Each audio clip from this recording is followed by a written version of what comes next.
Hey guys, this is Ben Hansen from the TV show Fact or Faked on the Syfy channel. Our show takes a look at a lot of videos and photos to try and determine if they're real or not.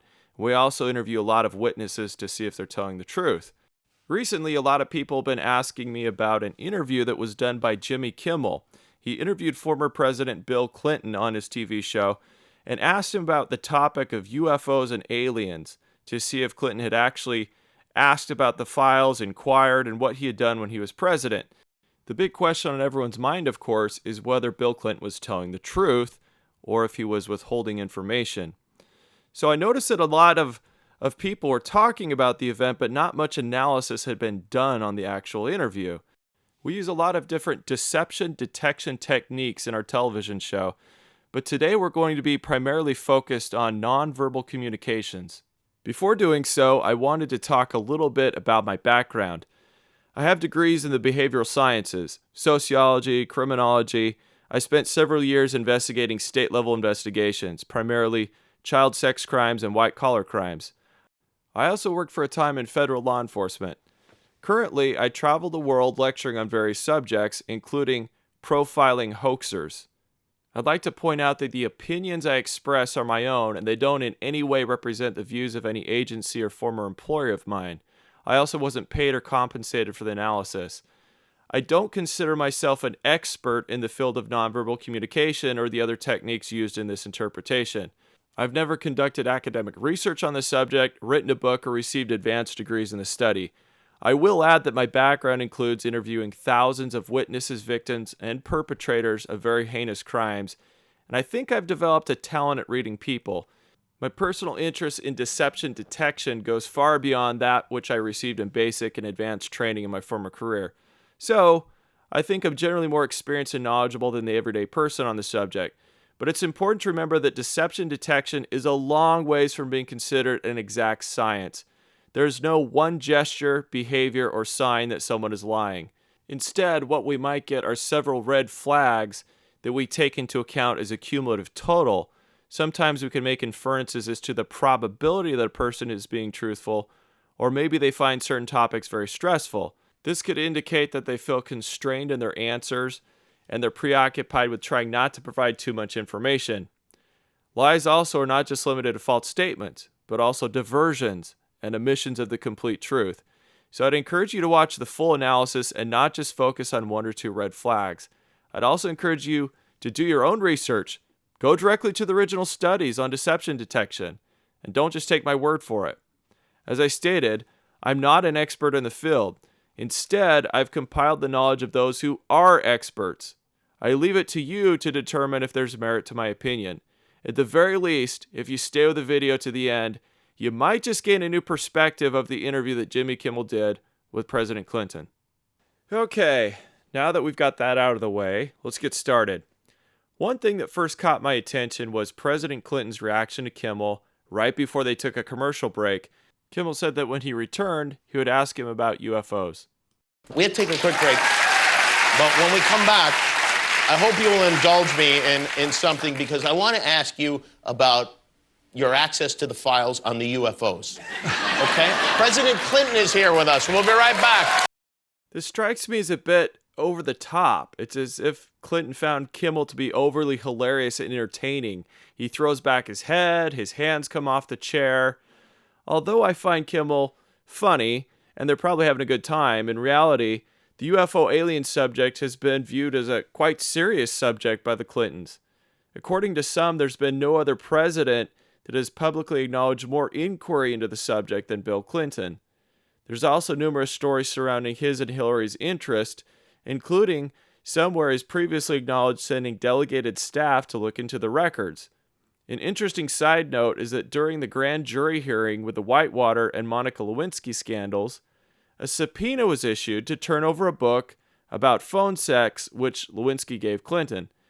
The book was located in Clinton's private study, right between a book about Churchill and a book entitled UFO Crash at Roswell.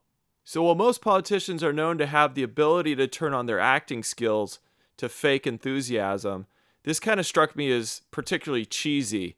Kimmel actually announced in his show 2 days prior to the interview that he would be asking the former president about UFOs. So you better believe that Clinton came prepared to answer questions on the subject, and he had several days to do so. That's why, although this reaction is kind of subtle, there's several other reactions we're going to look at that are particularly interesting. We're not witnessing a spontaneous interview where Kimmel lays down some difficult questions that catch a president off guard. He's had time to prepare for this. If any incongruent actions are observed, it would tend to indicate that the emotions held in check would leak through even more poignantly had he not been given time to prepare. So this jovial, enthusiastic Bill gives me the impression of someone who may have a little nervous anticipation. It doesn't seem quite genuine. A degree of energy maybe, applauding, smiling, chuckling, that wouldn't be out of place, but this is a little bit exaggerated. It's typical of someone who wants to appear at ease, but really isn't. Here's an example of what I consider a genuine reaction by Clinton to a spontaneous comment that was an appropriately measured response. Yeah, one of the few things I miss about this diet is I loved hard cheese. I like, hard cheddar cheese and Swiss cheese, and I miss that. Yeah. But I feel a lot better. Which do you miss more, being president or cheese? Well, I like being president more than I like cheese. Yeah, interesting. That's a more typical response that I'd expect, and it's how he normally behaves throughout the rest of the interview until we get to the part coming up. In an effort to conceal real stress or nervousness, it's not uncommon for people to overdo the perception of being comfortable by stretching or yawning as if they're bored, or they go the other way and they crack jokes and they come off overly extroverted and happy. This segment with the cheese comment came at the beginning of the interview. Now we're going to jump forward back to where we were right before the commercial break. Now as we come back, you're going to see that Clinton kind of gives a little presidential thumbs up to the band, or his approval of Kimmel. We're not quite sure which, but there does seem to be a switch in his composure from this point forward as Kimmel gets into the UFO topic. Hello, we're back. Manny Pacquiao's on the way. President Bill Clinton is here with us. So if I was president, and I won't be, let's be honest, the first thing I would do after putting my hand on that Bible and taking that oath to serve the country is I wouldn't even probably finish the oath. I would run to the White House. I demand to see all the classified files on the UFOs. Because I want to know. I'd want to know what has been going on. Did you do that? Sort of. Sort of. The first thing we observe is that Bill is intently focused on Kimmel, who just a moment ago had him laughing about cheese, and again when he said he was going to ask about UFO files, but now Clinton is quite serious. Kimmel makes fun of himself, saying he'd never be able to be president, and Clinton doesn't bat an eye. Instead, we see him swallow several times, press his lips together, and move his tongue around in the inside of his cheek a few times. Increased swallowing can be an indicator of stress, either from anticipation of being caught in deception or nervousness about the interview process in general. The tongue against the inside of the cheek is often associated with thinking and uncertainty. One other interpretation is that it can sometimes indicate contempt, a sort of satisfaction that someone feels when they deceive another. Known as duper's delight, the feeling expressed is similar to the secret pleasure someone gets when duping or deceiving someone. Personally, I'd go with the first interpretation in this case. There's too little information at this point to indicate deception, but it does appear that he's starting to lose confidence. We also hear him respond saying, sort of. This is called a qualifier or an extraneous phrase. Phrases like sort of, kind of, I believe, I think, they all show a lack of focused conviction. The answer should be pretty clear. Yes, I demanded to see all the classified files, or no, I didn't. Maybe the truth is somewhere in between, but Kimmel picks up on this vagueness and repeats his phrase back to him. Then Clinton starts into a more detailed explanation. Did you do that? Sort of. Sort of. Yeah, we had, I think it was at the beginning of my second term, we had the anniversary of Roswell.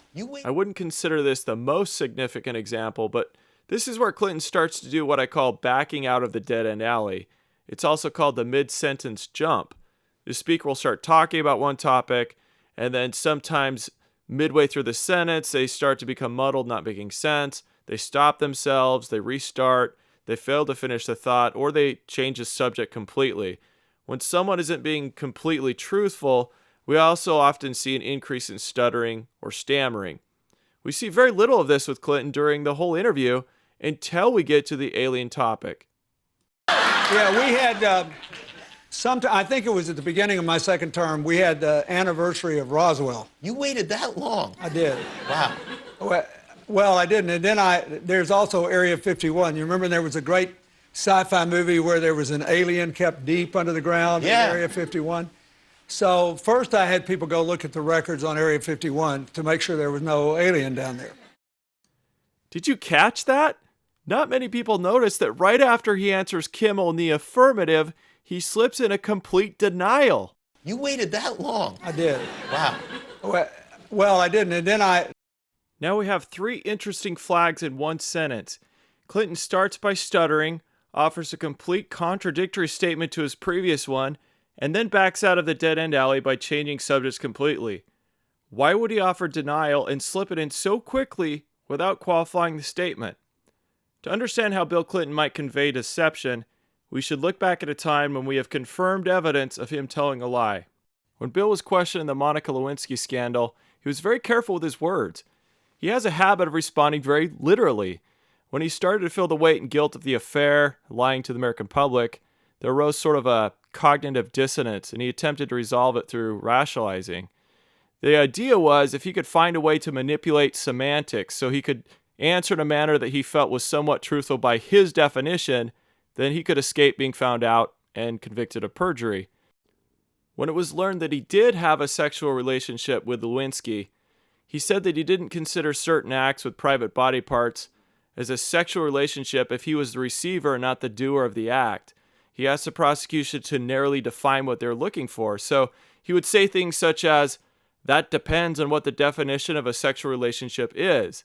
So although he still lied, he felt he could more comfortably live with it if in his mind most of it was technically accurate. Remember, this is the same man who says he didn't technically smoke marijuana because he didn't inhale. Clinton's a spin doctor. So here he tells Kimmel that he waited until his second term before he looked into the UFO subject, but then right away he sneaks in a retraction and begins talking about Area 51.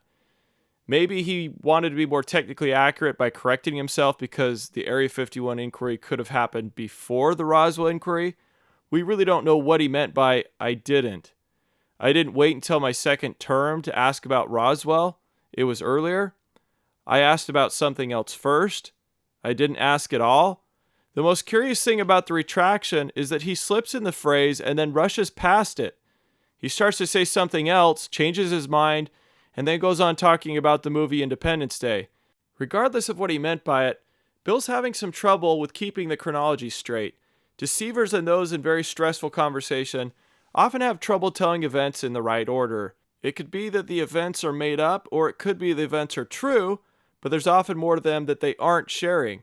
So, not to be too hard on the president, because we all make mistakes in telling a story, but remember, he had a few days to prepare for this exact question. What did you do to look at the UFO files? And this isn't the first time he's answered this in public. In 2005 in Hong Kong, he gave a more formal interview. This may have created the difference.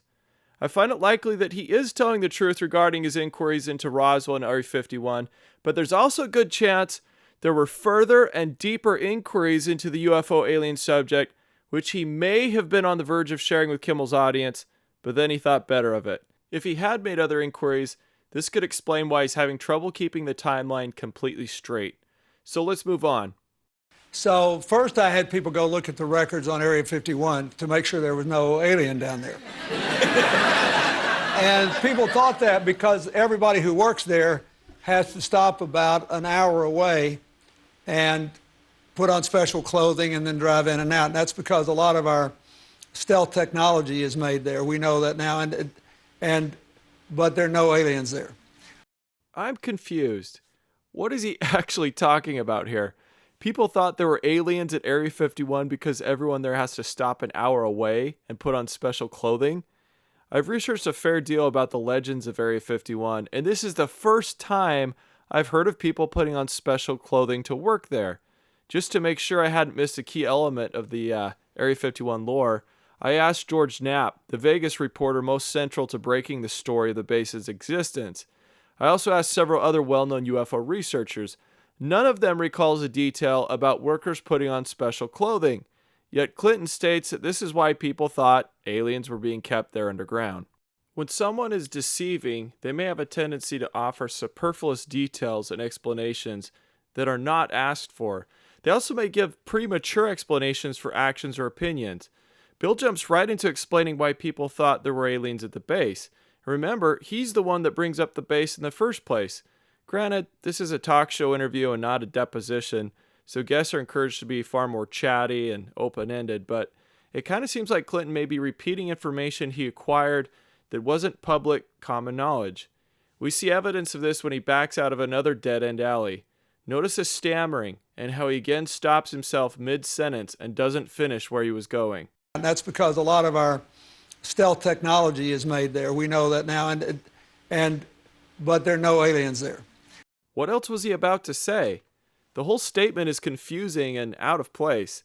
The facts may even very well be true, but often when people start concealing information, they begin talking and giving explanations for anything in an effort to fill the silence. In trying to avoid that deer in the headlights look, their answers become muddled or they say more than they wanted. At this point, Clinton goes back to the Roswell subject. So then when the Roswell thing came up, I knew we'd get, gazillions of letters. So I had all the Roswell papers reviewed, everything. Now this example isn't as significant as the previous two, but we do see some mid-sentence jumping. Then he very clearly states that he had all the Roswell papers reviewed. Notice what he's doing with his head. So I had all the Roswell papers reviewed, everything. He's shaking his head no at the exact same time he's saying everything. Now this could be interpreted in a few different ways. Does it mean, no, he didn't find any evidence of a cover-up in the papers? Does it mean he's displaying his disgust with the results of the review? Or maybe he didn't have all the papers reviewed despite what he told Kimmel. The incongruency between what he's verbalizing and what his body is saying is really important.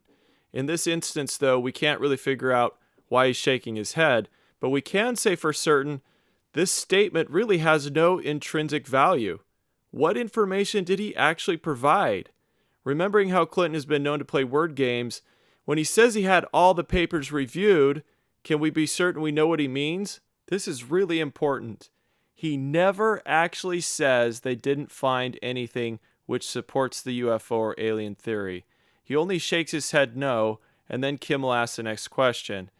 It's possible Clinton would have given a verbal reply of no instead of just shaking his head if Kimmel had pressed him, but when we look for deception, we still need to be particularly aware of indirect statements and possible attempts to avoid answering the original inquiry. Additionally, Clinton only said they reviewed papers. There was no mention of demanding to see the wreckage material, photographs, or other physical evidence. In a case revolving around physical evidence, why would you not ask to see what was purported to be the wreckage? Maybe he did ask, but he's never disclosed it in public. Equally interesting is that in May of 1995, at the request of Congress, the General Accounting Office provided their 27-page report, which concluded that all the records from the Roswell base in the summer of 1947 had been destroyed. There were no documents. According to the GAO, there were no papers to review. So this begs the question, what does Clinton mean by saying they had all the papers reviewed? Now we move to the last segment of the interview, where you're going to see a significant change in the demeanor of the former president when compared to the first part of the questioning. With the difficult questions behind him, you're suddenly going to see a lighter, more relaxed Bill, who feels comfortable in his element and even jokes around. Let's go back for a second and look at the way Clinton has been sitting the entire interview portion when we got into the UFO subject. You see that right here when they came back from commercial, Clinton has stopped applauding and Kimmel starts with the first question.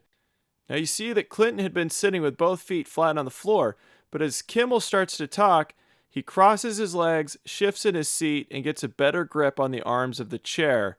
Although it's very common for people to cross their legs while sitting, protecting the abdomen by folding the arms or legs can be a sign of closed-mindedness, defensiveness, and attempts to conceal information. This becomes especially true when we combine it with all the other gestures we're seeing. Now we're not going to go over the whole segment again, But if you replay parts of it, you can see that Clinton's right hand stays practically glued to the right arm of the chair. It only leaves to gesture twice. This is a departure from practically every other part of the interview where he's talking about things such as his love for cheese, his charities, etc.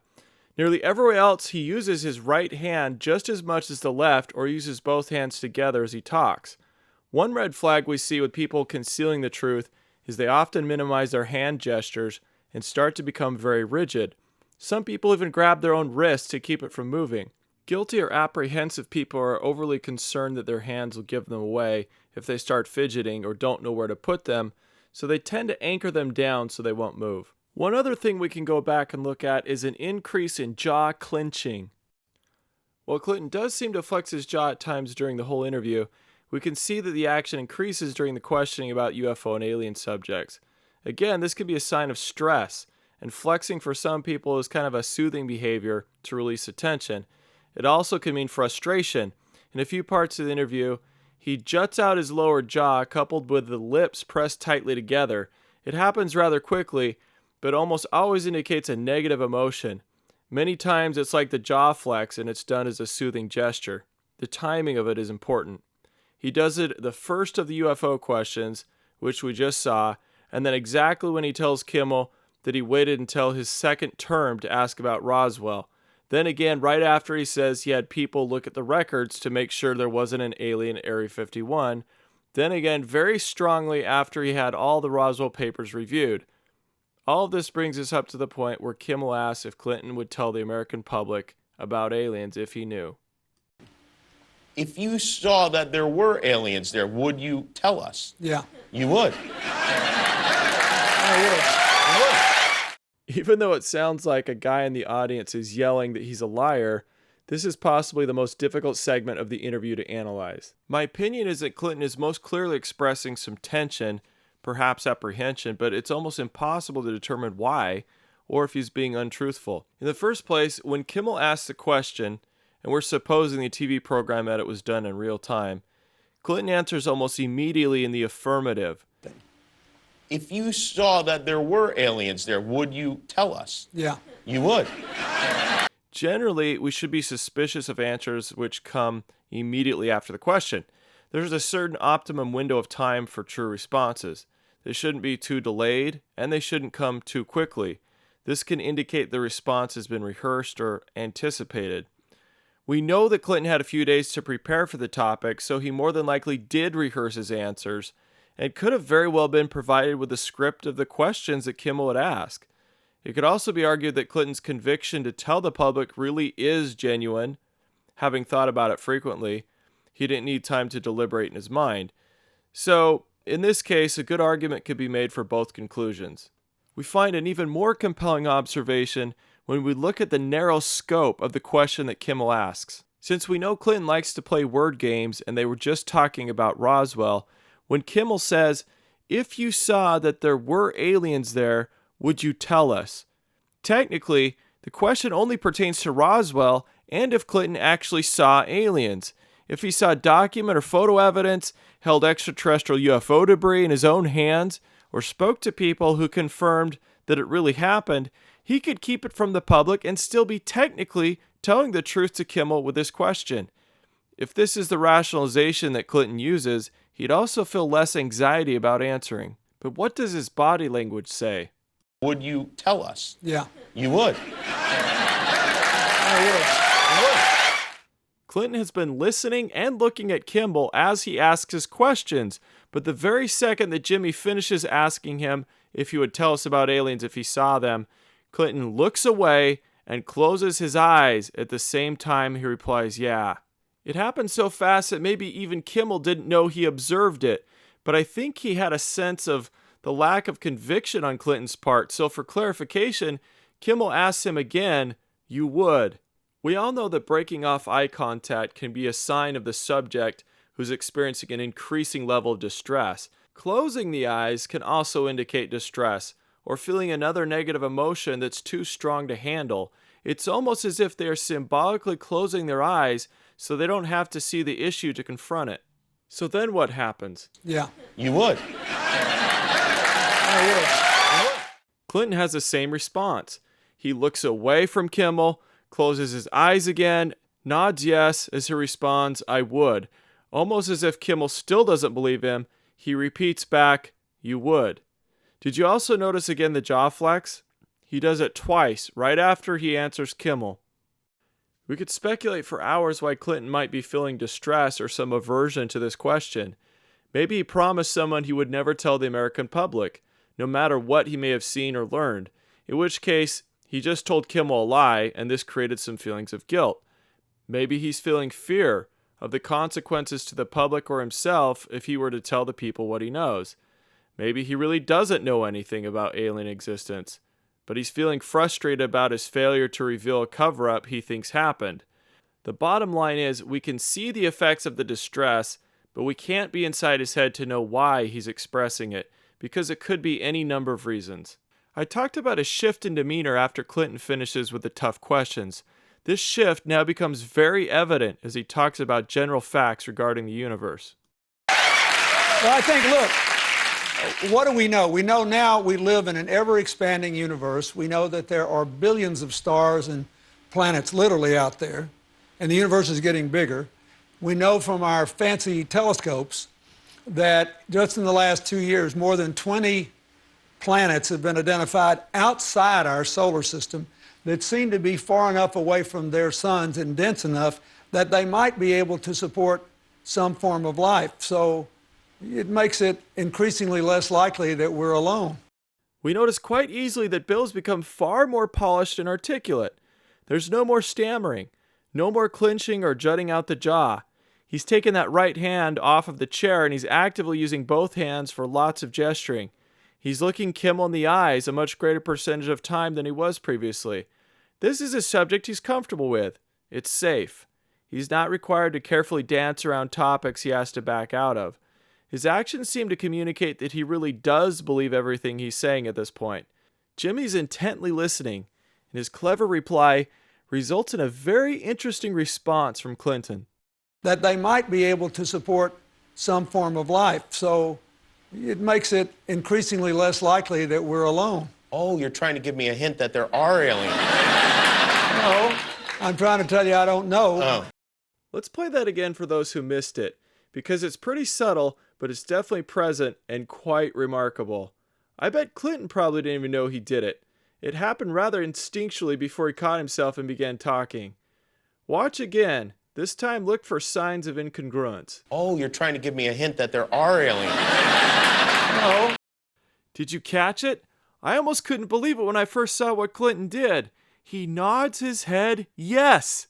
He actually nods his head yes in response to Kimmel's question. You're trying to give me a hint that there are aliens. Clinton immediately nods yes and then quickly says no. And the jaw clenching has returned.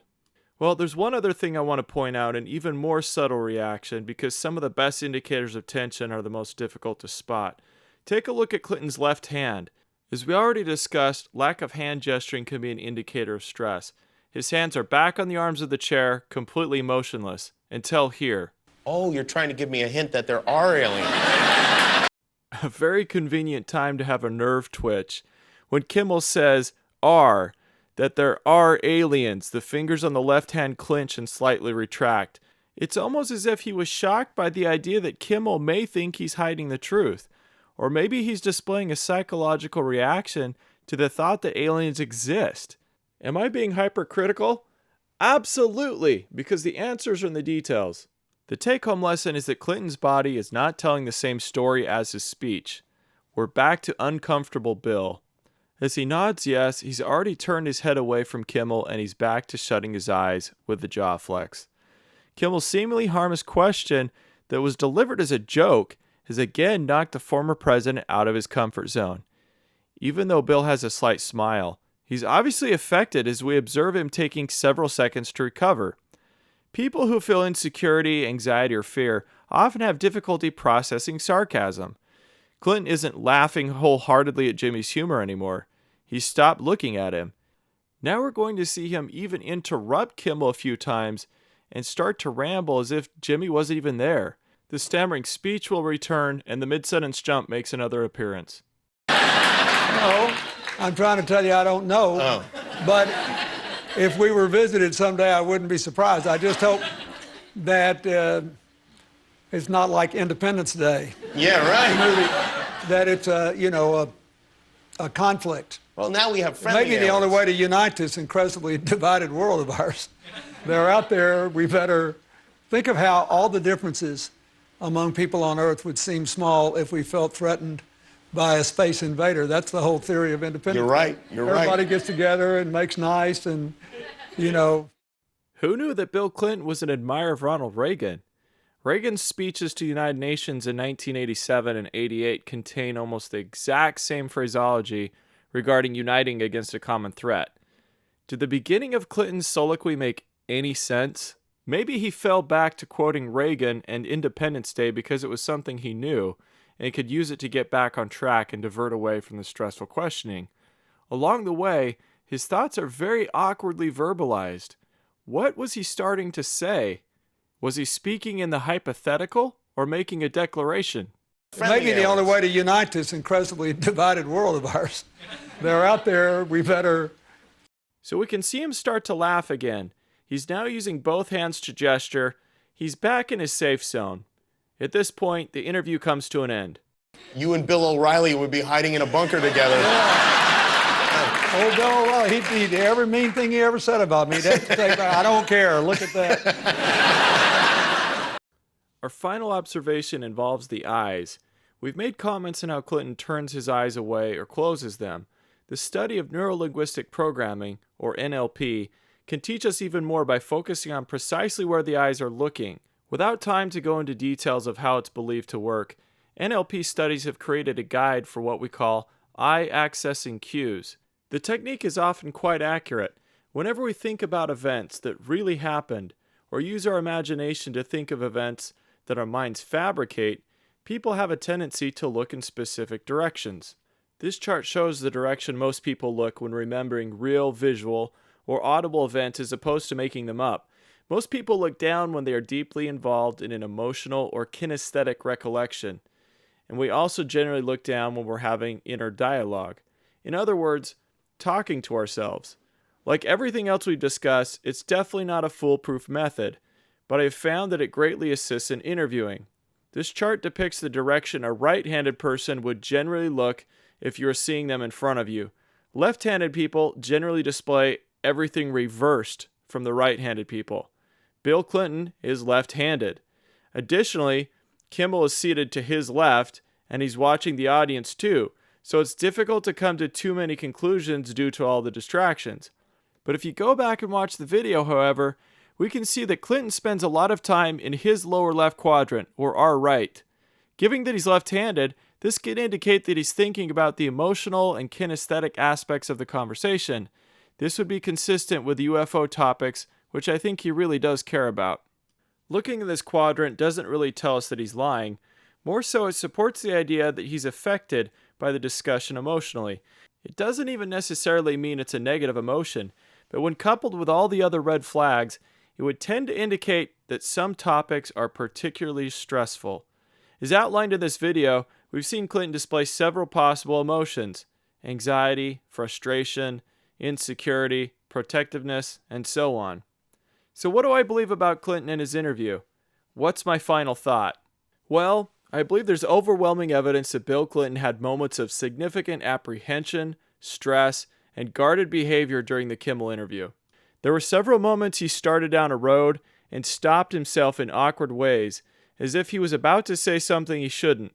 I believe his subconscious leaked out a bit of truth through his body language and he tried hard to conceal it.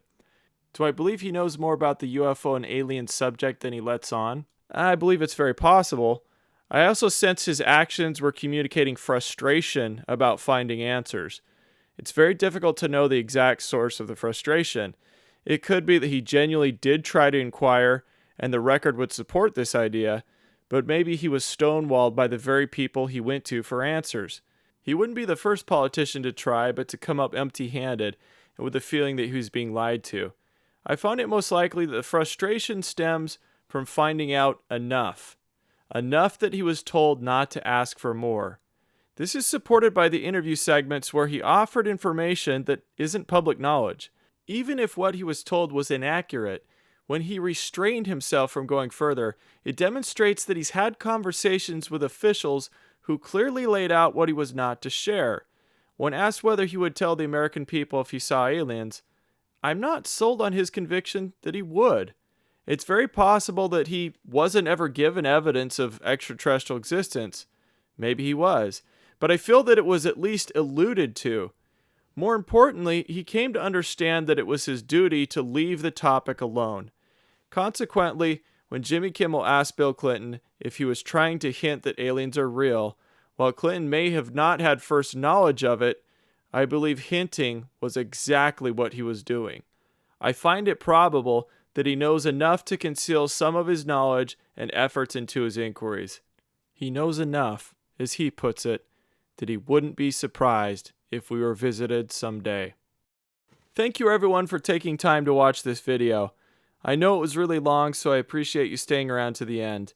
I might add some other things and analysis, so keep on the lookout for that. Your constructive comments are always welcome.